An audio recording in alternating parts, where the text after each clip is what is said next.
اس زمانے میں اجتماعی طور پر مسلمانوں سے جو غلطی ہوئی، اجتماعی طور پر مسلمانوں سے جو غلطی ہوئی، وہ کلمہ لا الہ الا اللہ، اس کی محنت، اس کی دعوت کو ایمان والوں نے اپنے لیے نہیں سمجھا۔ سمجھے کہ یہ کلمہ لا الہ الا اللہ، اس کی محنت کا میدان اغیار ہیں، اس کی محنت کا میدان اغیار ہیں، اور ان تک کلمہ پہنچ چکا ہے، لہذا اب اس کی ضرورت نہیں ہے، کیونکہ مسلمان تو مسلمان ہی ہیں، سارے ایمان والے ہی ہیں، مسلمان تو سب مسلمان ہیں، سارے ایمان والے ہی ہیں۔ حالانکہ حقیقت یہ ہے کہ اللہ رب العزت کسی انسان کو غیر مسلم پیدا ہی نہیں کرتے، کسی انسان کو غیر مسلم پیدا ہی نہیں کرتے۔ جب اللہ تعالیٰ نے انسان کو بنایا اپنی عبادت کے لیے ہے، جب انسان کی تخلیق کا مقصد اور اس کی تخلیق کی بنیاد عبادت ہے، تو اللہ تعالیٰ کسی کو غیر مسلم پیدا کیوں کریں گے؟ غیر مسلم کا مطلب ہے اللہ کے غیر کی عبادت کرنے والا، اور اللہ نے انسان کو بنایا ہے اپنی عبادت کے لیے، تو بہت صاف بات ہو گئی کہ پھر اللہ تعالیٰ کسی کو غیر مسلم پیدا کیوں کریں گے؟ تو یہ کہنا کہ جی ہم تو ایمان والے ہی ہیں، مسلمان پیدا ہوئے، تو اللہ تو کسی انسان کو غیر مسلم پیدا کرتے نہیں۔ تو پھر یہ کلمہ لا الہ الا اللہ، اس کی دعوت کا اور اس کی محنت کا حقدار ایمان والے سے بڑھ کر کون ہو سکتا ہے؟ لیکن اس زمانے میں مسلمان ایمان سے اس لیے غافل ہوا کہ وہ یہ سمجھا کہ اس کلمے کی دعوت کا میدان اغیار ہیں، حالانکہ سب سے زیادہ حقدار اور کلمہ لا الہ الا اللہ اس کا اہل خود مسلمان ہے، خود مومن ہے۔ اللہ تعالیٰ کا حکم ہے ایمان والوں کے لیے، یا ایھا الذین آمنوا آمنوا، ایمان والو تم ایمان لاؤ، ایمان والو تم ایمان لاؤ۔ سوال اس بات کا ہے کہ صحابہ کرام اللہ کے اس امر کو کیسے پورا کرتے تھے؟ صحابہ اللہ کے اس امر کو کیسے پورا کرتے تھے؟ صحابہ کرام اللہ کے اس حکم کو کیسے پورا کرتے تھے؟ ایمان لانے کا حکم ایسے پورا نہیں ہوتا تھا کہ وہ کفر سے اسلام میں آ جائیں، کفر سے اسلام میں آ جائیں، یہ نہیں تھا، بلکہ صحابہ کرام ایمان کے کمال پر ہوتے ہوئے، کیونکہ قیامت تک آنے والے مسلمانوں کو صحابہ کی طرح ایمان لانے کا حکم ہے۔ دیکھو یہ بات بہت ضروری ہے، کیونکہ آج کل بعض لوگوں کی زبان پر یہ بات آ گئی ہے کہ بھائی صحابہ والا ایمان تو ہمارے لیے ہے نہیں، ہم ان کے ایمان کو کہاں پہنچ سکتے ہیں، لہذا جس زمانے میں جیسا ایمان ہے کافی ہے۔ لوگ ایمان پر، دین پر، عبادات پر، چند اعمال پر قناعت کر کر بیٹھ گئے ہیں کہ جتنا ایمان ہے کافی ہے، حالانکہ ایمان صحابہ اکرام کے بعد آنے والوں کا حصہ ہے، اور ایمان صحابہ اکرام کے بعد آنے والوں کا نصیب ہے، ایمان صحابہ اکرام کے بعد میں آنے والوں کا نصیب ہے۔ میری بات بہت توجہ چاہتی ہے، ایمان صحابہ اکرام کے بعد آنے والوں کا نصیب ہے، اس لیے کہ صحابہ اکرام نے اپنی آنکھوں سے کھلی آنکھوں سے غیبی مددوں کا مشاہدہ کر لیا، نبی کے ساتھ معجزات دیکھ لیے، اور یقین ہو گیا کہ ہاں یہ اللہ کی طرف بھیجے ہوئے نبی ہیں۔ انبیاء کا ایمان کیوں نہ اس درجے کا ہو، وہ غیبی نظام کو اپنی آنکھوں سے دیکھ رہے ہیں۔ فرشتوں کا ایمان کیوں نہ ایمان کمال کا ہو کہ وہ سارے غیبی نظام کو کھلی آنکھوں دیکھ رہے ہیں۔ اس لیے سب سے بڑا ایمان کا کمال اور سب سے بڑا حصہ ایمان کا وہ کس کے حصے میں آئے گا کہ وہ جنہوں نے صحابہ کا زمانہ میں نہیں دیکھا، بعد میں آنے والے۔ کیونکہ انہوں نے کوئی غیبی نظام نہیں دیکھا، وہ بعد میں آنے والے ہیں۔ صحابہ کا ایمان، میں نے عرض کی ایک بات کہ بعد میں سب آنے والوں کو صحابہ کی طرح ایمان لانے کا حکم ہے۔ آمینو کما آمن الناس۔ آج کے لوگ یہ کہتے ہیں کہ بھائی وہ تو صحابہ تھے، ان جیسا ایمان ہمارا کہاں ہو سکتا ہے۔ حالانکہ اللہ تعالی نے صحابہ کرام کو ایمان میں نمونہ بنایا ہے اور بعد والوں کو ان کی طرح ایمان لانے کا حکم فرمایا، بعد والوں کو ان کی طرح ایمان لانے کا حکم فرمایا۔ فرمایا یا ایھا الذین آمنوا آمنو، اے ایمان والو تم ایمان لاؤ۔ فرمایا کہ اے ایمان والو صحابہ کی طرح ایمان لاؤ، صحابہ کی طرح ایمان لاؤ۔ اور یاد رکھو کہ صحابہ کرام ایمان کے اعتبار سے اس درجے پر تھے کہ عثمان رضی اللہ تعالی عنہ ایک حلقے میں بیٹھے ہوئے تھے۔ عثمان نے دیکھ کے فرمایا کہ تمہارے حلقے میں عثمان بیٹھے ہوئے ہیں، اگر ان کے ایمان کو ایک بڑے لشکر پر تقسیم کیا جائے تو سب کے لیے کافی ہو جائے، ہر ایک کے حصے میں اتنا ایمان آئے گا جتنا ایمان ایک مومن کا ہونا چاہیے۔ ایک مومن کے پاس جتنا ایمان ہونا چاہیے اتنا ایمان سب کے حصے میں آ جائے گا اگر تنہا عثمان کے ایمان کو تقسیم کیا جائے۔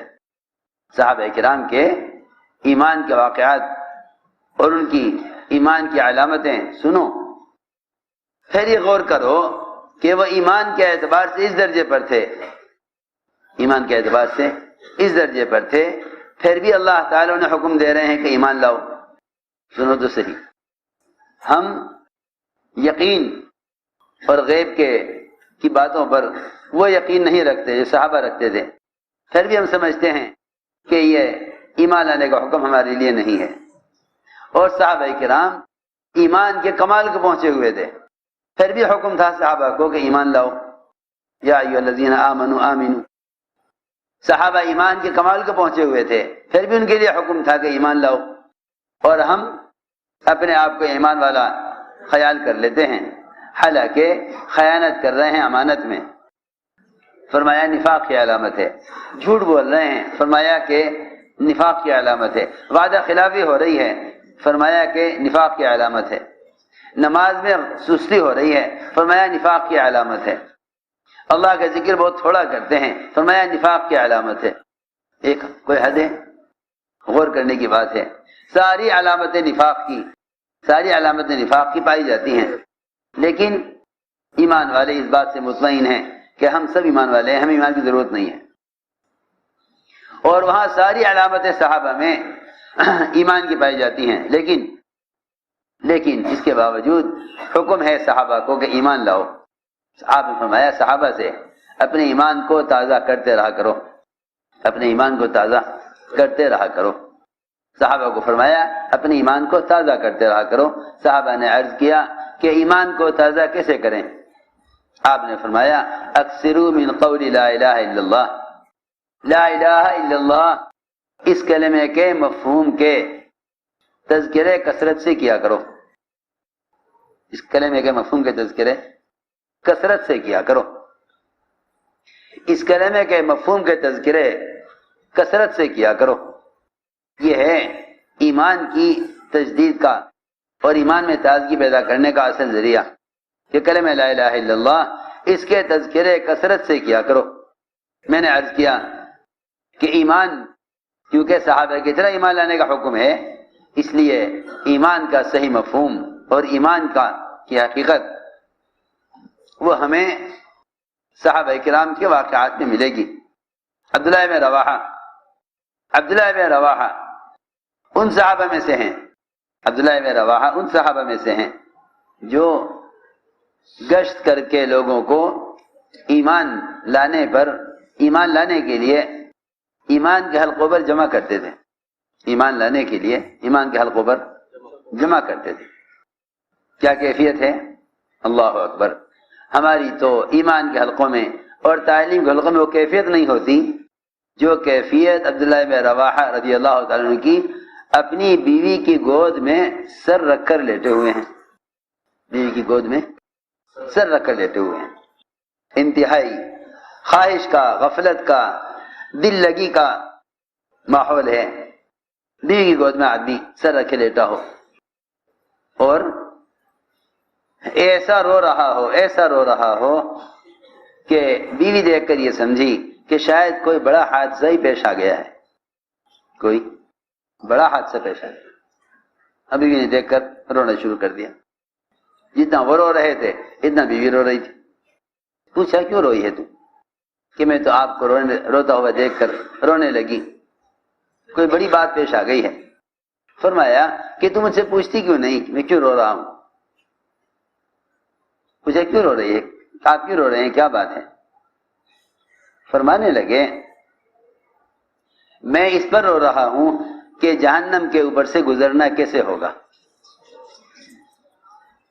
بلسا سے گزرنا کیسے ہوگا؟ آپ نے فرمایا اگر تم وہ بات جان لو جو میں جانتا ہوں اور تم غیب کی چیزوں کی حقیقت کو پہنچ جاؤ تو تمہیں اپنی بیویوں سے لذتیں اور اپنے بستروں پر راحتیں تمہارے لیے بدمزہ ہو جائیں، تمہارے لیے بدمزہ ہو جائیں اگر تم وہ حقیقت جان لو جو میں جانتا ہوں. فرمایا کہ تم ہنسنا بھول جاؤ اور تم پر رونا غالب آ جائے اور تم اپنی بیویوں سے لذتیں اور اپنے بستروں سے راحتیں لینا بھول جاؤ. اگر تم پر حقیقت کھول دی جاوے، اگر تمہیں حقیقت معلوم ہو جائے. اور یہی بات تھی کہ صحابہ کرام اس راز کی حقیقت کو پہنچ گئے تھے، اس راز کی حقیقت کو پہنچ گئے تھے.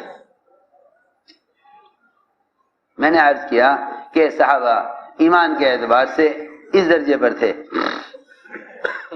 ایمان کے اعتبار اس درجے پر تھے اور سب کو حکم ہے کہ ایمان صحابہ کی طرح لاؤ.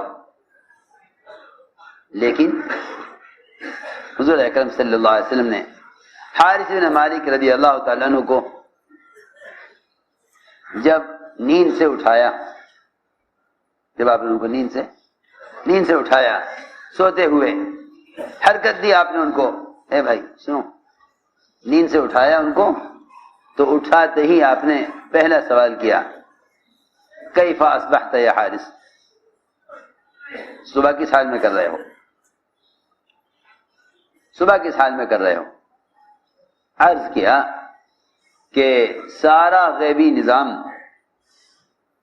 جنت کا اور دوزخ کا اور حشر کا اور اعمال ناموں کی تقسیم کا اور عرش کے لائے جانے کا، ان سب کو تو اپنی آنکھوں سے دیکھ رہا ہوں. اور جو دنیا کا ظاہری نظام ہے اس سے میرے دل میں نفرت اور بے رغبتی پیدا ہو گئی ہے. ظاہری نظام سے تو نفرت اور بے رغبتی پیدا ہو گئی ہے اور غیبی نظام اپنی آنکھوں سے دیکھ رہا ہوں. دیکھو یہ حارث بن مالک رضی اللہ تعالی نے ایک روایت میں عوف بن مالک، ایک روایت میں حضرت حارثہ، دونوں کے واقعات ہیں. فرمایا کہ ظاہری نظام دنیا کا وہ تو اس سے تو میں بے رغبت ہو گیا ہوں. جو غیبی نظام ہے جنت کا اور دوزخ کا، وہ سارا غیبی نظام اس کو میں اپنی آنکھوں سے دیکھ رہا ہوں. اس درجے پر ایمان پہنچا، اس درجے پر یقین پہنچ گیا، اس درجے پر یقین پہنچا کہ فرمایا کہ میں سارا غیبی نظام اپنی آنکھوں سے دیکھ رہا ہوں. جہنمیوں کو کتوں کی طرح بھونک رہے ہیں، جنتی جنتیوں کی زیارتیں کر رہے ہیں. مجھے جو اصل بات اس سے عرض کرنی ہے وہ یہ کہ آپ نے سن کر یہ نہیں فرمایا کہ حارث تم ایمان کے کمال کو پہنچ چکے ہو، اب صرف عمل کرتے رہو، اب صرف عمل کرتے رہو. یہ نہیں فرمایا عرفت فعمل کہ معرفت حاصل ہو گئی عمل کرتے رہو. فرمایا عرفت فالزم، عرفت فالزم، دیکھو تمہیں اللہ کی معرفت حاصل ہو گئی ہے، تمہیں اللہ کی معرفت حاصل ہو گئی ہے، اس پر جمے رہنا، اس پر جمے رہنا اور اس کو لازم پکڑے رکھنا۔ عرفتہ فالزم، آپ اندازہ کریں ایک صحابی کے بارے میں آپ یہ کہہ رہے جن کے بارے میں آتا ہے کہ اگر جنت اور دوزخ کو صحابہ کے سامنے حقیقت میں لایا جاتا اور کھلی آنکھوں ان کو جنت دوزخ دکھلا دی جاتی تو ان کے ایمان میں کوئی اضافہ نہ ہوتا کہ یہ ہمیں کیا دکھلا رہے ہو، یہ ہمیں کیا دکھلا رہے ہو، ان ساری چیزوں کو تو ہم بغیر دیکھے، ان ساری چیزوں کو تو ہم بغیر دیکھے اس طرح جانتے ہیں جیسا کوئی دیکھ کر جان لے۔ یہی وجہ ہے کہ مومن کے لیے ظاہر اور باطن، غیب اور مشاہد دونوں برابر ہیں۔ مومن کے لیے ظاہر اور باطن، غیب اور مشاہد دونوں برابر ہیں۔ وہ تو ساری بڑی مصیبت کافر کے لیے ہے، کافر کے لیے ہے مصیبت، کیونکہ کافر نبی سے دلیل مانگتا ہے، کافر نبی سے دلیل مانگتا ہے، کافر نبی سے دلیل مانگتا ہے کہ آپ غیب، اسی لیے یہ بات ذہن میں رہے سب کے، اللہ کو اور اللہ کے غیبی نظام کو دلائل کے ذریعے ماننا، اللہ کو اور اللہ کے غیبی نظام کو دلائل کی وجہ سے ماننا، یہ ایمان کامل نہیں ہے، یہ ایمان کامل نہیں۔ اللہ کو اور اس کے غیبی نظام کو دلائل سے ماننا، کیوں؟ اس لیے کہ دلیل سے ماننا اندھا پن ہے، دلیل سے ماننا، میری بات توجہ چاہے گی، دلیل سے ماننا اندھا پن ہے۔